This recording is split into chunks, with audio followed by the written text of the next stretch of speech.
Hey, salut à tous, bienvenue à Question Auto, Matt en compagnie de... Germain, Hey Germain, comment ça va? un grand automobile. Germain, pour les gens qui ne te connaissent pas à Question Auto, qu'est-ce que tu fais dans le monde automobile? En fait, je suis journaliste automobile depuis 10 ans. Depuis l'année dernière, je collabore toutes les semaines avec le site Écolo Auto Oh. et je co-anime la Grosse Brune avec mon collègue Antoine chaque semaine. On voit plusieurs vidéos passer, effectivement. Donc, si vous êtes amateurs justement de voitures, allez faire un tour sur leur canal et sur les publications de Germain. Mais là, Germain, aujourd'hui, on essaie le nouveau Santa Fe. Et là, je te ramène dans le temps parce que la première génération qui était basée sur un Sonata, tabarouette, on regarde ça, c'était pas un exercice de style réussi, hein? Non, puis j'étais pas vieux à ce moment-là. Ça fait quelques années. Mais il fallait commencer à quelque part, Matt. T'as raison, mais c'est ça qui a marqué quand même l'accessibilité aux véhicules sport utilitaires compacts. Monétairement, là, vraiment, là, c'était un bon deal que tu pouvais avoir, comme on dit. La deuxième génération, hey, ça, là, c'est là que ça a connu le boost avec les V6. Et là, on avait justement créé des versions qui étaient limitées, qui étaient quand même bien équipées. Et j'en ai vendu un usagé dernièrement. C'était celle-là, la belle-mère, comme on dit. Et c'est parti comme un pain chaud. Tout le monde se l'est arraché. Je pense que le désir et même la fiabilité de ces véhicules-là est encore intéressant aujourd'hui. C'était certainement sensible à la rouille, comme bien des produits coréens du milieu des années 2000. Toujours. Mais somme toute assez durable. Et corrige-moi si je me trompe, on était quand même à une époque où les véhicules utilitaires sport, c'était comme un segment. Oui, exact. Et là, tranquillement, ça s'est défini, ça s'est sous-segmenté. Oui, et même avec l'autre génération d'après, il ne faut pas oublier qu'on a ajouté le 5 ou 7 passagers chez Hyundai. Donc, la troisième rangée sur laquelle tu voulais pas t'asseoir. non, là, mais... effectivement. Et là, même avec la quatrième génération, le style un peu qui était quand même différent. Et là, on arrive en 2024. Tabarouette, on est complètement ailleurs quand tu regardes ça. Une chose qu'ils ont écrit Santa Fe sur le haillon à l'arrière, parce que on saurait pas que c'est un Santa Fe autrement. Là, on va toutes les nommer, là. Et en partant, on commence avec un Flex qu'on a croisé. Et quand tu regardes côte à côte, wow, on dirait que c'est très similaire. Après 5 km au volant du Santa Fe, on a croisé un Flex ce matin et on s'est dit, ça y est, on n'a pas le choix de s'arrêter à côté, de comparer les deux véhicules en termes de dimension, de proportion, d'empattement, de hauteur. C'est très similaire, là. Non. Totalement. Mais là, attends, il y en a d'autres qui comparent à d'autres véhicules. Moi, je trouve que, surtout le blanc qu'on a, qui a un look un peu Stormtrooper, ressemble un peu aussi au Suburban, quand tu regardes la section David à l'arrière. C'est pas le retour du Jedi, c'est le retour du Suburban. Et il y en a d'autres qui le comparent au Defender. En fait, j'ai jamais connu un véhicule côté style, aussi comparé à tout ce qui existe présentement dans le marché. Bien, en fait, tu mentionnes Land Rover à l'extérieur, et là, dès que tu t'assois à l'intérieur du véhicule, que tu prends le volant dans tes mains, totalement vrai. La référence à Land Rover revient encore une fois, parce que le volant te fait penser tout de suite à Land Rover. Là. Oui. Mais malgré tout, on a quand même réussi avec les lumières, l'omniprésence des haches tout partout, à créer quand même un style qui est unique, qui est propre à Hyundai, qu'on le met beaucoup carré et tabarouette qu'on est loin de la version précédente. Mais que dire aussi des petits aspects quand même assez uniques, la poignée sur le côté pour monter sur le toit. Ça prend rien que les Coréens pour penser à ça. Là. Effectivement, tu sais, l'automobile, quoi, ça existe depuis 100, 125 ans. Tu as l'impression qu'on a tout fait, tout vu, tout essayé. Et là, on nous présente le Santa Fe et on nous dit, dans le pilier à l'arrière, on a intégré une poignée qui se barre pour finalement faciliter l'accès au toit quand on a un support à bagages ou quand on a des vélos, une tente de toit, des vélos, comme tu le dis. Donc, on grimpe sur le pneu en s'appuyant sur la poignée. Je pense que c'était du jamais vu. J'ai jamais vu ça non plus. C'est inusité, voilà. Mais devine quoi, ça prend les Coréens pour réaliser ça. Bon, si on revient quand même au style, lorsqu'on regarde l'ensemble, c'est quand même carré, c'est quand même omniprésent, c'est gros comme véhicule. Faut dire cependant que le dégagement pour l'accessibilité au coffre est très intéressant. Et côté spécification, je vous marque ça dans le bas par rapport à les différences de grosseur par rapport à l'ancienne génération. Ça n'a pas gagné tant de volume que ça, mais c'est sûr qu'on l'a surélevé. Et que dire aussi de la version hors route qui vient avec des pneus hors route, qui vient avec une suspension surélevée, comportement routier qui va être quand même un petit peu différent. Mais la version qu'on a présentement, qu'on vous présente, la plus équipée, quand même beau, quand même bien réussi, surtout avec l'agencement. Je te cacherai pas, Matt, que j'avais certaines appréhensions quand j'ai vu le véhicule pour une première fois en photo, en image. Je me disais, oh mon Dieu, pauvre palissade, il va perdre sa raison d'être. Il va passer au cash. Sa raison d'être, finalement, n'existera plus. Mais finalement, après avoir conduit le véhicule, analysé le Santa Fe, oui, c'est un véhicule à 3 rangées, mais lorsque la 3e rangée est en place, mais le coffre n'est pas si grand que ça. Non, là justement, tu l'as dit tantôt, là, tu sais, avant que les segments se multiplient, la multiplication a créé des genres de véhicules sport utilitaires qui voulaient imiter des minivans, mais aussi imiter des véhicules pleine grandeur, pleine dimension, comme justement les Tahoe de ce monde, les Suburban, nomme-les toutes, là, si tu veux. Mais reste quand même que quand on prend place à bord, encore l'obsession des H qu'on retrouve partout, on a quand même une multitude de couleurs, les écrans cependant, la fluidité du système multimédia. C'est très rapide, de ce côté-là, ça va, vraiment. Oui, vraiment, sérieusement, là. L'habitacle brun du véhicule dans lequel on se trouve, comment t'aimes ça? Moi, je suis daltonien, je juge plus les couleurs. Je fais semblant de plus le voir. Bon, écoute, c'est peut-être pas l'agencement parfait, mais je trouve que quand même la fonctionnalité, l'agencement des matériaux, autre que la section justement climat ici qui s'allie ultra rapidement, 2-3 doigts là, graissés avec des cheeseburgers, puis c'est terminé cette partie-là par les enfants.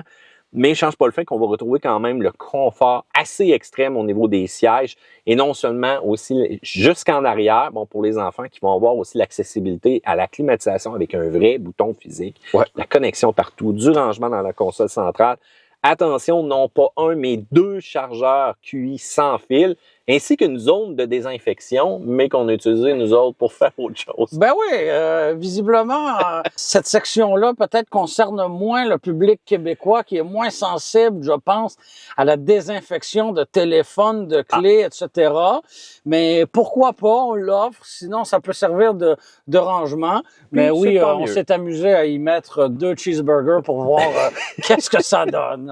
À la pression du bouton, ça les garde pas chauds. En passant, on fait des blagues des fois dans la vie. On aime ça. Du côté motorisation, bon, c'est pas des mécaniques complètement réinventées, mais on utilise un 2.5 turbo qu'on appelle Smart Stream, à ne pas confondre avec SodaStream, qui est quand même bon pour 277 chevaux ainsi que 311 livres-pieds de couple. On a jumelé le tout double embrayage. Ça, je suis un peu moins fanatique. Il y a comme une hésitation des fois. Hein? C'est ce qui peut être tannant de temps en temps. Ouais, mais on s'entend que c'est pas une bombe de performance non plus. On va en reparler. Du côté traction intégrale, on a le système H-Track qui est de base. Du côté des États-Unis, cependant, ils ont une version qui est différente de nous.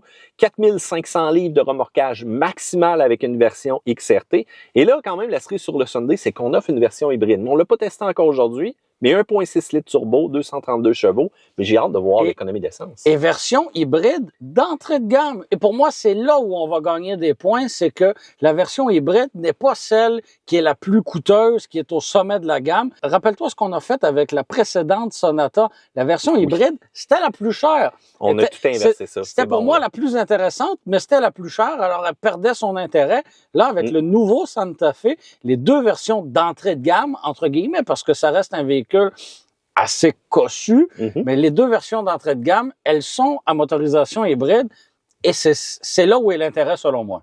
C'est là qu'est l'intérêt et c'est là aussi qu'on va aller chercher beaucoup d'acheteurs québécois typiques parce que quand on regarde le prix de l'essence, on cherche à économiser, mais habituellement aussi, c'est là qu'on va vraiment donner un coup aux Japonais parce que les Japonais l'offrent toujours des fois dans des versions pas mal plus équipées dans ce format de véhicule-là. Comparativement à la génération sortante, par contre, on perd la version hybride rechargeable.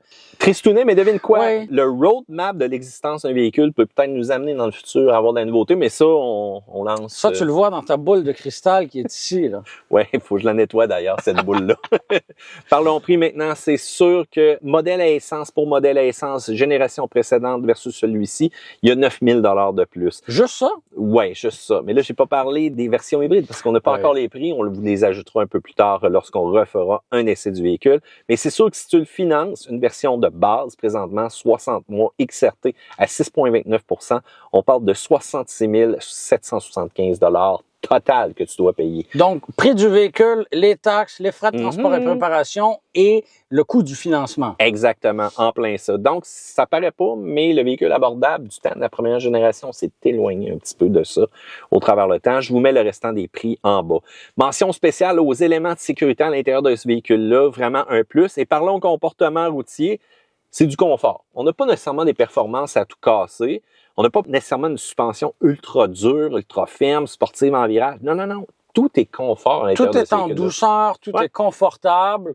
Et je pense que la clientèle en quête de ce type de véhicule-là sera satisfaite de ce point-là. Oui, puis en plus, il n'y a pas rien d'autre à dire que ça. L'économie d'essence est quand même correcte au niveau de ce qu'on a réalisé. C'est pas le plus économique, encore une fois, sur le marché cependant, mais oubliez pas la volumétrie qu'on a de ce véhicule-là. Ça se débrouille bien dans tout ce qu'il fait présentement. Et peu importe où est-ce qu'on va être assis à l'intérieur, on s'entend qu'en arrière, on met les enfants ou les petits. Là. Oui, mais j'ai quand même fait le test d'aller à la 3e rangée. Oui. Bon, j'ai un peu l'impression d'être assis sur le plancher, mais normalement, quand je m'assois à la 3e rangée, j'ai la tête dans le plafond, là. Et là, j'ai un dégagement qui est raisonnable. Alors, on a pensé à peut-être placer à la 3e rangée pas seulement de jeunes bambins. Là. Non, ben en tout cas, une chose est sûre, moi je ne vais pas avec ma grandeur ni ma largeur, je laisse ça aux courageux. On prendra pas place côte à côte à l'arrière, toi. Non, je ne crois pas. Les coudes, on n'aime pas croiser les effluents, hein. Ça c'est dans Ghost. Comme ça. Too much contact. Du côté des points négatifs, ben la sonorité moteur en accélération, un petit peu tannant. C'est sûr qu'on a parlé prix, donc on est plus cher que le côté abordable dans le temps. La fiabilité va rester à voir et on a parlé du côté de l'espace, la 3e rangée, bon, qui est so-so quand même. Mais le plus, le style, je pense que Hyundai réalise tout de même toujours bien ses exercices de style, malgré qu'on copie un petit peu. On va se dire, on copie un peu sur les autres. On en prend un peu partout. Oui, on fait de quoi de beau. Oui. À l'intérieur aussi, ça se démarque, fluidité du système multimédia, beaucoup d'équipements de base, la version hybride, et je dois avouer que je déteste pas le blanc qu'on a là présentement. En conclusion, devine quoi? On a une édition spéciale qui est disponible. Oui. Es-tu fan de hockey? Je l'ai été un peu plus jeune, je t'avoue, Matt, et on dirait que la passion et l'intérêt pour l'automobile a vraiment pris le dessus sur l'intérêt pour le hockey. D'accord. Mais j'haïrais pas l'idée de voir une version des Nordiques de Québec du Santa Fe 2024. Écoute, édition limitée quand même. Tu peux ajouter le logo de ton équipe directement dans ta commande. Donc préparez-vous, ceux-là qui sont tripeux de hockey, ben vous allez pouvoir. Mais encore là, moi, ce que j'aurais aimé voir, c'est une Zamboni Santa Fe aussi, voulez, là, dans le match. Là. Ben, je pense qu'on tient quelque chose. Là. La version LNH, c'est le seul moyen d'avoir une version hybride, mais avec tout l'équipement d'une version calligraphie. Parce que sinon, l'hybride, ben, se tient à l'entrée de la gamme. Fait qu'en plus d'avoir un logo des Bruins sur tes tapis, ben, tu profites de tout l'équipement et de la motorisation hybride. C'est pas fantastique? T'économises l'essence, mais tu dépenses pour tes Bruins de Boston. Ça, c'est un peu particulier. Somme toute, j'espère que vous aimez le nouveau Santa Fe. On aurait pu vous en parler très longtemps. On va avoir la chance de le réessayer. On va peut-être sans doute réinviter Germain au travers des événements qu'on va croiser aussi. D'ailleurs, avec plaisir. Super merci content. Pour l'invitation. Fait plaisir. Allez voir justement ces médias qu'on vous a mis au début du vidéo pour un peu plus de la grosse brune, comme on dit. Et pour le reste, abonnez-vous, pouce en l'air à une autre vidéo de questions auto. Je vous dis à la prochaine. Bye bye.